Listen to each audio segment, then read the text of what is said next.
ಇದು ನಮ್ಮ ರೈತರಿಗೆ, ರೈತ ಮಹಿಳೆಯರಿಗೆ ಮಾಡಿರ್ತಕ್ಕಂಥ ಅಪಮಾನ. ನೀನು ಶಾಸಕನಾಗ್ಬಿಟ್ರೆ ಏನ್ ಕೊಡಲ್ಲ. ನೀನು ಶಾಸಕರಾಗಿರೋದು ನಮ್ಮಿಂದ ಶಾಸಕನಾಗಿ ನೀನು ಈ ಓಟ್ ಹಾಕಿದ್ದ ಜನಗಳಿಗೆ ನೀನು ಒಂದು ಬೆಂಬಲವಾಗಿ ನಿಲ್ಬೇಕು ಹೊರತು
ಈ ಸರ್ಕಾರಕ್ಕೆ ಇವತ್ತು ಎಳ್ಳು ನೀರು ಕೊಡ್ತಾ ಇದೀವಿ.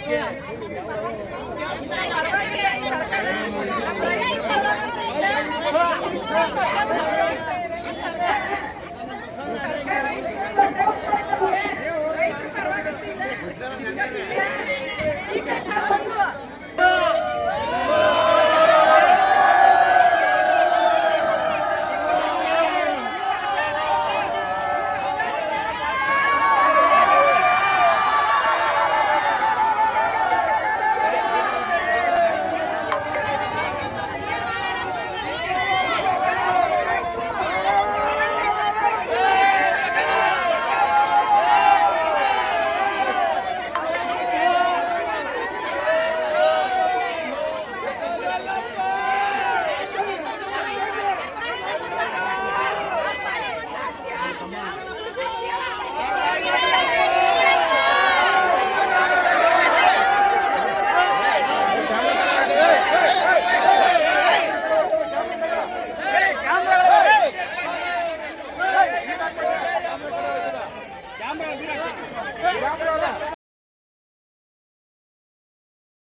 ಹೇಳಿದ್ರು.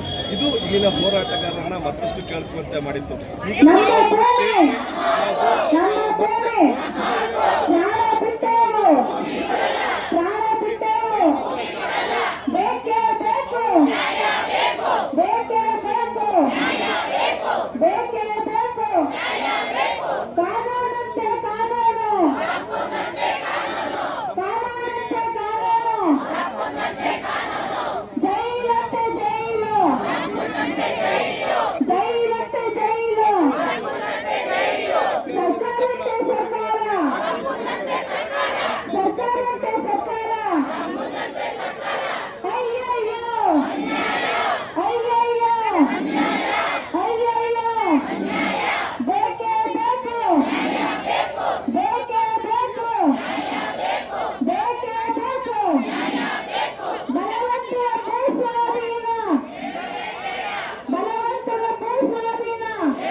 ಆಗಿಲ್ಲ. ಹಾಗಾಗಿ ಹೇಳಿಕೆ ಕೊಡೋದು ಬಿಟ್ಟು ಅಸಂಬದ್ಧವಾದ ಮಾತನ್ನಾಡೋದು ಬಿಟ್ಟು ನೀವು ರೈತರು ನಾವು ರೈತರು ಅಂತಕ್ಕಂಥದ್ದು ಅರ್ಥ ಮಾಡಿಕೊಂಡು ಟೀಕೆ ಟಿಪ್ಪಣಿಗಳು ಬಿಡಿ. ರೆಡ್ಡಿನ ಕೈ ಬಿಡಿ ರೆಡ್ಡಿನ ಕೈ ಬಿಡ್ರಿ ಅಂತಾರಲ್ಲ, ಬನ್ರಿ ನೀವು ಕೈ ಬಿಡಿಸ್ರಿ. ಈ ಭೂಸ್ವಾಧೀನ ಕೈ ಬಿಡಿಸ್ರಿ. ರೆಡ್ಡಿನ ಕೈ ಬಿಡಿಸಕ್ಕೆ ನಾವೆಲ್ಲ ಜೊತೆ ಹೋರಾಟ ಮಾಡೋಣ, ಆಯ್ತಾ? ಅಲ್ಲ ಒಪ್ಕೊತೀರೇನಪ್ಪ ನೀವು ಬರಕ್ ಸಿದ್ಧ ಇದ್ದೀರೇನಪ್ಪ ಬರ ಇರೋರು? ಹಾಗಾಗಿ ಮುಂದೆ ಯಾವುದೇ ನಾವೇನು ರೈತರುಗಳು ದೃಷ್ಟಿ ಮಾಡಕ್ಕೆ ಕೂತಿಲ್ಲ, ನಮ್ಮ ಹಕ್ಕನ್ನ ಪಡ್ಕೊಳ್ಳಕ್ಕೆ ಕೂತಿರೋದು. ಮುಂದೆ ಈ ರೀತಿಯಾದ ಮಾತುಗಳ ಆಡೋದು ಬಿಟ್ಟು ಶಾಂತಿಯುತವಾಗಿ ನೀವು ನಡೆಸಿ ನಾವು ನಡ್ಸ್ಕೊಂಡು ಹೋಗ್ತೀವಿ. ಅದನ್ನು ಬಿಟ್ಟು ರಾಜಕೀಯನ ತಂದು ವಲಸೆ ಬಿಡಿಸೋದು ಬೇಡ ಅಂತ ಹೇಳಿ ತಮ್ಮಲ್ಲಿ ಮನವಿಯನ್ನು ಮಾಡ್ಕೊತೀನಿ ಬಂಧುಗಳು.